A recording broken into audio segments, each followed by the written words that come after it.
Hello everyone, history and के एक नए वीडियो लेक्चर में आप सबका वापस से स्वागत है।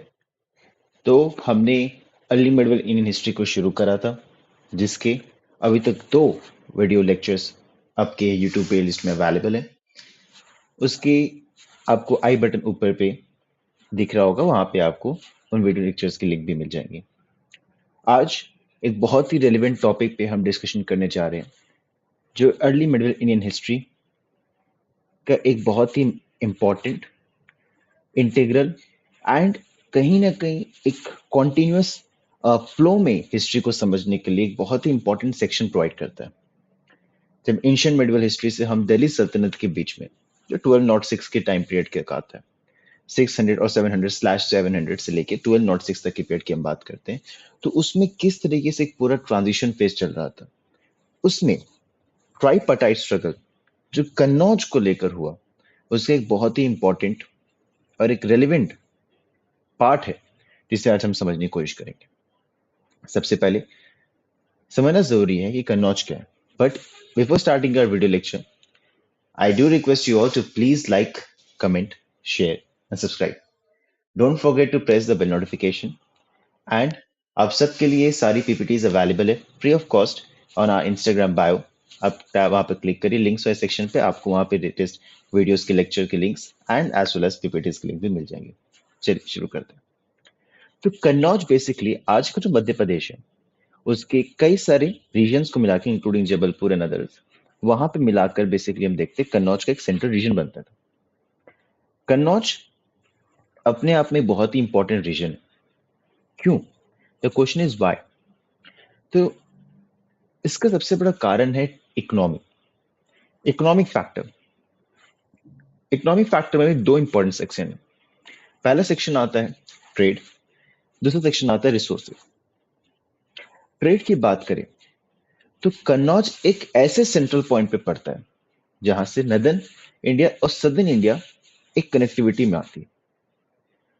Second, the resources part. Kannauj माना जाता है कि एक enormous quantity of resource available है।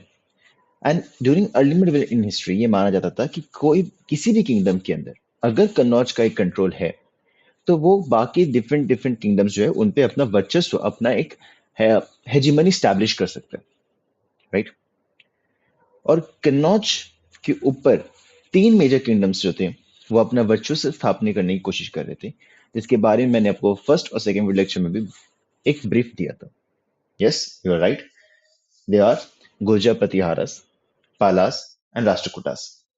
गुर्जर प्रतिहारस की बात करें तो ये मालवा के रीजन में ही आपको देखने को मिलते हैं। मध्य प्रदेश, यूपी, इन रीजन देखने मिलते हैं। पालास बंगाल, बिहार और रीजन में देखने मिलते हैं। एंड राष्ट्रकूटास डेक्कन रीजन, जो बेसिकली आपके डेक्कन ट्रैप का रीजन है, जिसमें महाराष्ट्र रीजन मोस्ट प्रोमिनेंटली है, वहां पे आपको ये देखने को मिलते हैं, right. Kannauj the jewel of northern India, जैसे मैंने आपको बताया, स्ट्रैटेजिक इंपॉर्टेंस थी इसकी। ये स्ट्रैटेजिक वैल्यू प्रोवाइड करता है because of the trade perspective, because ये नदर्न और सदर्न इंडिया को कनेक्ट करता है। एंड सेकेंडली एबंडेंट रिसोर्सेज, जिसके वजह से इसको इकोनॉमिक पावर हाउस की तरह भी कहा गया। That is any particular kingdom who has the control over Kannauj, वो बाकी किंगडम्स के ऊपर एक बहुत इजी वे में अपने कंट्रोल को स्टैब्लिश कर सकता है। Then symbolic significance, that Kannauj is just not a city. वो एक सिटी नहीं है, वो एक शहर नहीं है, बल्कि वो एक सिंबल है। वो एक मान सम्मान की बात है कि मुझे कन्नौज पे अपना कंट्रोल स्टैब्लिश करना है। एंड दैट्स द रीजन एक पावर एंड प्रेस्टीज का सिंबल भी बन चुका होता है Kannauj. So it's an ultimate prize. और यही अल्टीमेट प्राइज जो था, वो ट्राइपार्टाइट स्ट्रगल का एक आउटकम की तरह देखा जा रहा था कि जो भी जीतेगा उसके पास कन्नौज रहेगा। एंड सबसे इंटरेस्टिंग बात यहाँ पे ये है कि डेफिनेटली ये तीन kingdoms prominently, Gurjar Pratihara, Rashtrakuta and Palas, all of these three kingdoms were the most powerful kingdoms, one of the most powerful kingdoms, I would say. They were continuously fighting. Control आ रहा था, मेजरली गुर्जर प्रतिहारा से कंट्रोल हमें देखने को मिलता है कन्नौज के रीजन में। One of the important reason भी एक क्लोज प्रॉक्सिमिटी भी, और रिसोर्सेज भी, स्ट्रेंथ भी, etcetera etcetera. But the point is, क्या वो कंट्रोल लंबे समय तक रहा? Answer is straightforward no, right. तो इसका आउटकम क्या हुआ, हम अभी ही कुछ देर में इसके बारे में बात करेंगे। तो कंटेंडर्स कौन कौन थे? गुर्जर प्रतिहारा, राष्ट्रकूटास एंड पालास। गुर्जर प्रतिहारास की बात करें तो वेस्टर्न सेंट्रल इंडिया के रीजन में हमें देखने को मिलता है। गुर्जर प्रतिहारास की स्थापना it was founded by Nagabhatta one. Mihir Bhoja और भोजा वन ये सारे मेजर कंट्रीब्यूटर्स थे जिन्होंने Gurjara Pratihara as a kingdom को ना सिर्फ पावरफुल बनाया बल्कि इसको एक्सपैंड भी किया और कन्नौज में के ऊपर कंट्रोल स्टैब्लिश करने में एक बहुत मेजर कंट्रीब्यूशन इनका रहा। राष्ट्रकूटास की बात करें तो डेक्कन रीजन में इनका कंट्रोल था। One of the most powerful kingdoms में जाने जाते हैं। ध्रुवा, गोविंदा थ्री, कृष्णा, ये कुछ ऐसे प्रोमिनेंट रूलर्स हैं जो राष्ट्रकूटा किंगडम के क्रोनोलॉजिकल ऑर्डर में आते हैं। इनका भी बहुत मेजर कंट्रीब्यूशन था कन्नौज के ऊपर अपना वर्चस्व स्थापना करने में, उस स्ट्रगल में पार्टिसिपेट करने में और इंडियन हिस्ट्री को एक नया स्वरूप देने में। पालास पालास की बात करें तो इनका कंट्रोल जैसे मैं बताया बिहार और बंगाल के रीजन में था। It was founded bye Gopala. कई सारे प्रोमिनेंट और भी रूलर्स है, धर्मपाल, देवपाल, इनका ही बहुत मेजर कंट्रीब्यूशन रहा। पालास डायरेक्ट ऐसे कंफ्लिक्ट में आ जाते हैं बाकी दो किंगडम्स के साथ for the control over obviously Kannauj. Rashtrakutas की बात करें तो यहाँ पे एक इम्पोर्टेंट पॉइंटर और भी है जो मैंने प्रीवियस लेक्चर में बताया था। यहाँ पे जैनिज्म का कुछ ना कुछ इन्फ्लुएंस आपको देखने मिलता है एंड इन पाला किंगडम बुद्धिज्म का इन्फ्लुएंस प्रोमिनेंटली ज्यादा देखने को मिलता है। तट टू महायान बुद्धिज्म और महायान बुद्धिज्म आपको ज्यादा देखने को मिलता है, राइट। यहाँ कन्फ्लिक्ट कैसे हुआ, यहाँ पे बहुत ही सिंपल फॉर्मेट पे आपको हमने कोशिश करी एक टाइमलाइन प्रोवाइड करने की। धर्मपाल ने लेट 8th सेंचुरी के आसपास में जो कि पाला रूलर थे उन्होंने अपना वर्चस्व स्थापना करने की कोशिश करी। उन्होंने टेस्ट उनकी कन्फ्लिक्ट भी हुई राष्ट्रकूटा रूलर ध्रुवा के साथ और कहीं ना कहीं उन्होंने हराने की कोशिश भी करी गुर्जर प्रतिहारास को और इवन राष्ट्रकूटास को और अपना कंट्रोल स्टैब्लिश करने की कोशिश करी in the region of Kannauj. ठीक है, राष्ट्रकूटास उसके बाद हम देखें ध्रुवा के अंदर वापस से राइज करते हैं एंड उन्होंने कहीं ना कहीं अगेन दोनों पालास और गुर्जर प्रतिहारास को हराया और कहीं ना कहीं एक अपना एक स्ट्रॉन्ग होल्ड लेकर आते हैं over the claim on Kannauj, right. Dharmapala वापस राइज करते हैं, सो ये एक साइक्लिक पैटर्न पे चल रहा होता है, राइट। सो अगेन वो वापस आते हैं टू एन एक्सटेंड एक शॉर्ट और ब्रीफ पीरियड के लिए कन्नौज के ऊपर अपना वर्चस्व स्थापना करते हैं बट उसके बाद again internal conflict external threats की वजह से internal conflict more precisely economy का ड्रेन आउट होना, मैन पावर का लॉस होना, ट्रेजरी का वीक होना, उसकी वजह से कहीं ना कहीं अगेन ये लॉस कर जाते हैं। प्रतिहारास का राइज होता है। धर्मपाल जो है वो कन्नौज के ऊपर कंट्रोल स्टैब्लिश करते हैं, वो वत्सराज क्योंकि प्रतिहार राजा होते हैं वो धर्मपाल को कहीं ना कहीं चैलेंज करते हैं over their control over Kannauj.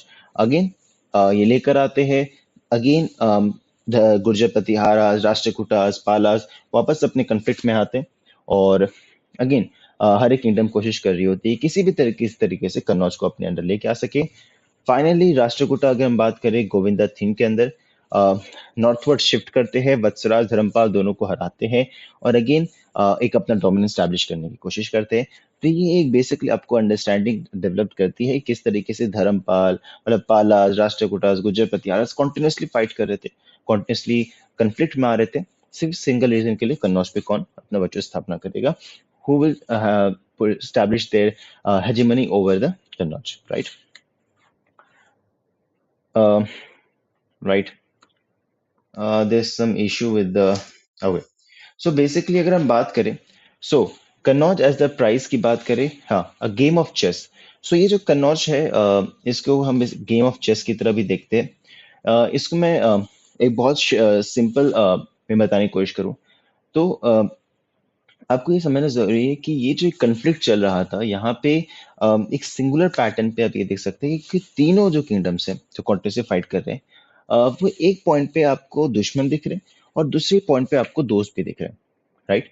तो ये दोस्ती और दुश्मनी दोनों चल रही थी। फॉर एग्जाम्पल कभी गुर्जर प्रतिहारा राष्ट्रकूटा एक साथ आ गए, पालस अगेंस्ट फाइट करे गए, पालस राष्ट्रकूटा एक साथ आ गए तो गुर्जर प्रतिहारा से अगेंस्ट राइज कर रहे के अगेंस्ट अपना एक स्टैंड ले रहे हैं। तो इस तरीके से ये पैटर्न परमुटेशन कॉम्बिनेशन हमें देखने को मिलता है। कई बार हमें अलायंसेस देखने मिलते हैं, ऑब्वियसली कई बार हमें एनिमिटी देखने को मिलती है, अलायंसेस मैट्रिमोनियल अलायंसेस भी हमें देखने को मिलते हैं।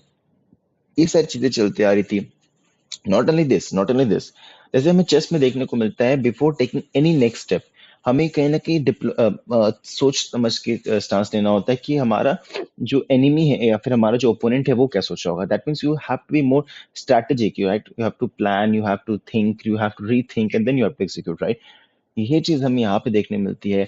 मिलिट्री स्ट्रेटजीज को बनाना, डिप्लोमेटिक स्टांसेस को लेना, कैवेलरी, एलिफेंट्री, किस तरीके से अपने रिसोर्स को इस्तेमाल करना.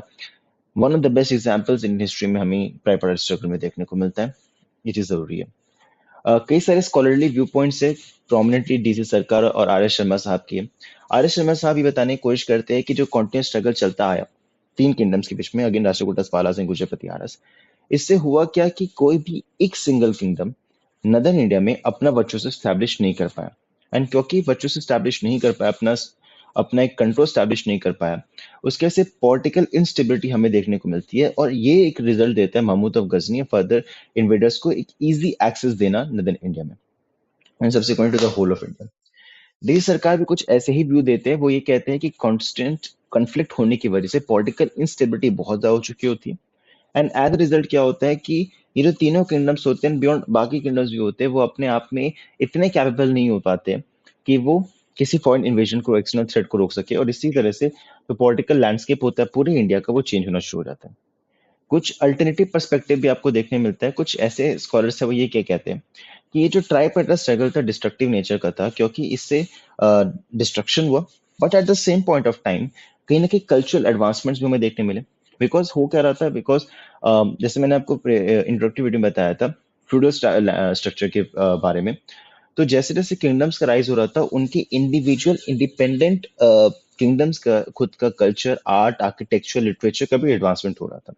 तो वो भी हमें इस पीरियड ऑफ टाइम पे देखने को मिलता है डेफिनेटली, राइट. आफ्टरमैथ क्या हुआ ये चीज भी समझना जरूरी है, क्योंकि कॉन्टिन्यूसली ये सारे एक साथ लड़ाई कर रहे थे.